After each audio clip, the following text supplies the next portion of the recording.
Hello everyone. So let's get start with strategy of IR, that is industrial relation. तो कौन कौन सी strategies होती है जो इंडस्ट्री के रिलेशंस को गुड करने के लिए, इम्प्योर और ये कह सकते हैं कि इन्हांस करने के लिए यूज की जाती है. So since employers and employee की जो रिलेशनशिप्स है are usually presumed to be a satisfactory until they get out of hand and managers feel the need to act before the trouble break out. So basically जो employer और employee है उन दोनों के बीच का जो रिलेशनशिप है वो एक सेटिस्फैक्ट्री रिलेशनशिप होना चाहिए, जिससे क्या होगा कि जो भी प्रॉब्लम है वो दूसरी मैनेजर्स के पास जाए या आउट ऑफ जो है ऑर्गेनाइजेशन जाए उससे पहले ही रिजॉल्व कर सके. ठीक है. So for this reason we make strategies in organization to maintain the industrial relationship. But only one or two जो reactive strategies हैं वो तो हर बार काम नहीं आएंगी ना, हमें कुछ ना कुछ तो चेंजेस करने पड़ेंगे. तो but only one or two reactive strategy cannot continue for a long because of growing competitions. भाई लगातार आप जो competition है वो बढ़ता जा रहा है वर्ल्ड में, एंड डिफिकल्टी जो है इकोनॉमिकल डिफिकल्टीज जो है लीडर्स को फेस करनी पड़ती है. And to plan proactive strategies toward IR. भाई जो IR को मेंटेन के लिए नई नई तरीके जो है न्यू स्ट्रैटेजीज डेवलप की जाए ताकि जो है प्रॉब्लम फेस ना हो ऐसी, जिससे कि प्रोडक्शन भी अच्छा हो और रिलेशनशिप जो है एम्प्लॉयर और एम्प्लॉयज की एक ऑर्गेनाइजेशन में वो भी अच्छा चलता रहे. तो अब इसमें दो तरह की जो है स्ट्रैटेजीज बताई गई है. तो factor affecting employed relation strategy वो टू टाइप्स हैं, इंटरनल है और एक्सटर्नल फैक्टर्स हैं. इंटरनल फैक्टर्स में ये बोलता है कि द एटीट्यूड जो है of management to employ and unions, यानी जो मैनेजमेंट का जो एटीट्यूड है वो एम्प्लॉयज और यूनियंस की तरफ अच्छा होना चाहिए, तभी एक जो IR है यानी कि इंडस्ट्रियल रिलेशनशिप है वो अच्छा होगा और प्रोडक्शन में प्रॉब्लम क्रिएट नहीं होगी, कॉन्फ्लिक्ट्स नहीं आएंगे. ठीक है. Attitude of employees to management, भाई एम्प्लॉयज का भी एटीट्यूड अच्छा होना चाहिए मैनेजर्स की तरफ. Then attitude of employees to union, और जो एम्प्लॉयज का एटीट्यूड है वो यूनियन जो एक ग्रुप लीडर है या ग्रुप है उसकी तरफ भी अच्छा होना चाहिए. Then inevitability of difference of opinion between manager and unions. So क्या होता है ना, इन्होंने बोला कि जो ओपिनियन है लोगों का और जो ओपिनियन है बेसिकली वो मैनेजर और यूनियंस के जो बीच में डिफरेंस नहीं होना चाहिए. दोनों सेम ही, एक जो बोला जा रहा है एक चीज को जो फॉलो कर रहा है दूसरा भी उसी को करे. ऐसा नहीं कि एक कहीं है और दूसरा कहीं है, तो दोनों में कहीं जो है एक डिस्टिंग्विश ना हो जाए, डिफरेंशिएट ना हो. तो this is the inevitability of difference of opinion between, दोनों के ओपिनियन सेम रहे मैनेजर और यूनियंस के. ठीक है. Then exercise of enforce decision affecting the interest of employees, employees के इंटरेस्ट के हिसाब से डिसीजन जो है लिया जाए, क्योंकि काम एंड ऑफ द डे इनको ही करना है एम्प्लॉयज को. And sixth is the present of likely future strength of the unions. So basically जो प्रेजेंट है जो अभी है और जो फ्यूचर स्ट्रेंथ है ऑफ द यूनियन उसके ऊपर भी फोकस किया जाए. The extent to which there is one dominating union और the existence of multiple union leading to inter union rivalry. So basically ना एक यूनियन हो या फिर मल्टी यूनियन हो ये भी होना जरूरी है. उससे क्या होता है आपका जो है बेसिकली एम्प्लॉयज के लिए और एम्प्लॉयर के लिए बेनिफिट रहता है, क्योंकि कई बार ऐसी सिचुएशंस होती हैं कि आप एक पक्ष देख लेते हो दूसरा आप समझ नहीं पाते. जब मल्टी यूनियंस होंगी तो वो अपना उस तरीके से उन सब चीजों को रख पाएंगी, तो इससे क्लैरिफिकेशन हो जाता है.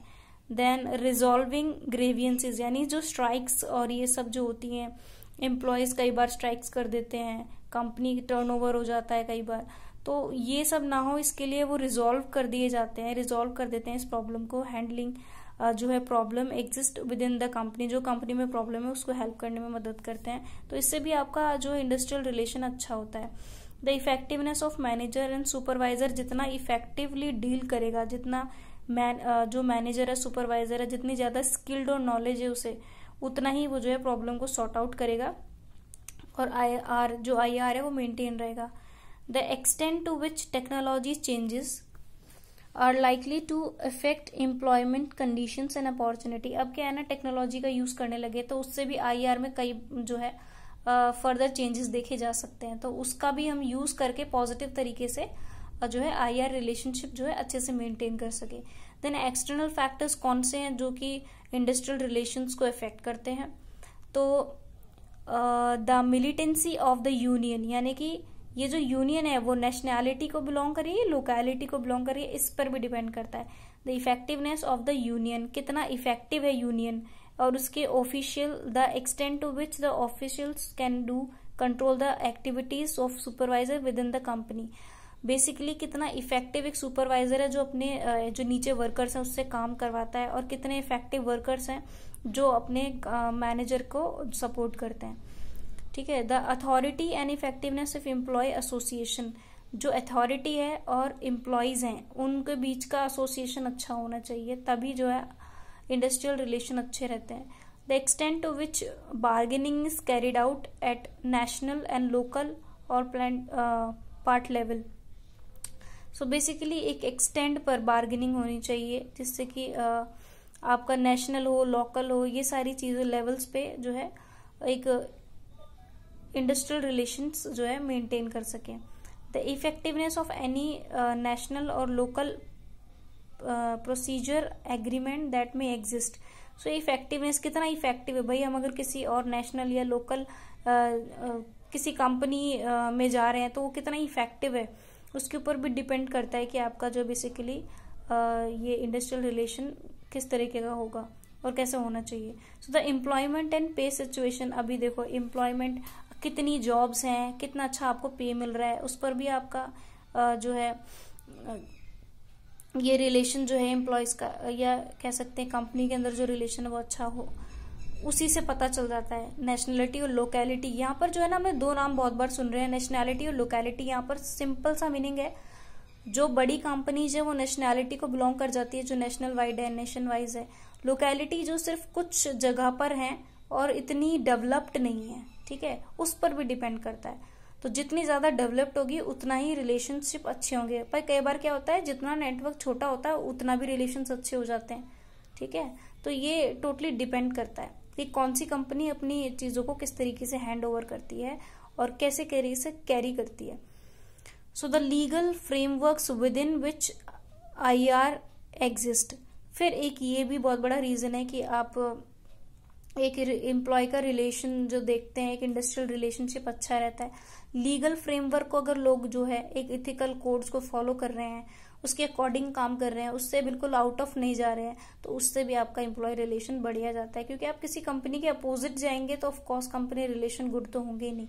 अब इसमें एक और चीज आती है छोटा सा, इस आंसर को थोड़ा बड़ा करने के लिए आप लिख सकते हैं। ठीक है, तो दिस इज आईआर डिसीजन, यानी इंडस्ट्रियल जो आपका रिलेशन बताया गया है उसके अकॉर्डिंग डिसीजन कैसा होना चाहिए। ठीक है, तो कम्युनिकेशन, एक तो how best can we convey our philosophy to employees, अपने एम्प्लॉयज को किस तरीके से हम समझा सकते हैं जो भी काम उन्हें करना है उसके लिए, या फिर किस तरीके से जो भी हमारी एक्सपेक्टेशन है हम उन्हें अच्छे से एक्सप्लेन करें। जितनी ज्यादा कम्युनिकेशन जो है गैप नहीं होगा ना, उतना ही जो है प्रोडक्शन भी अच्छा होगा और उतना ही एम्प्लॉयज भी सेटिस्फाइड रहेंगे। देन रिलेशनशिप, दोनों के जो एम्प्लॉय है और एम्प्लॉयर है दोनों के बीच में रिलेशनशिप बहुत स्ट्रांग होना चाहिए, कि ऐसे नहीं कि आज आपने एक चीज में पार्टिसिपेट करवा दिया डिसीजन मेकिंग में, दूसरे में आपने पूछा ही नहीं, तो उसमें फिर आप किसी एक का जो है फॉल्ट नहीं बता सकते, दोनों का फॉल्ट हो जाएगा। तो how well can we improve our relationship with employees and unions, unions जो बनती हैं वो और एम्प्लॉयज दोनों के साथ रिलेशनशिप अच्छा होना चाहिए, तभी आपका आईआर जो है स्ट्रांग होगा।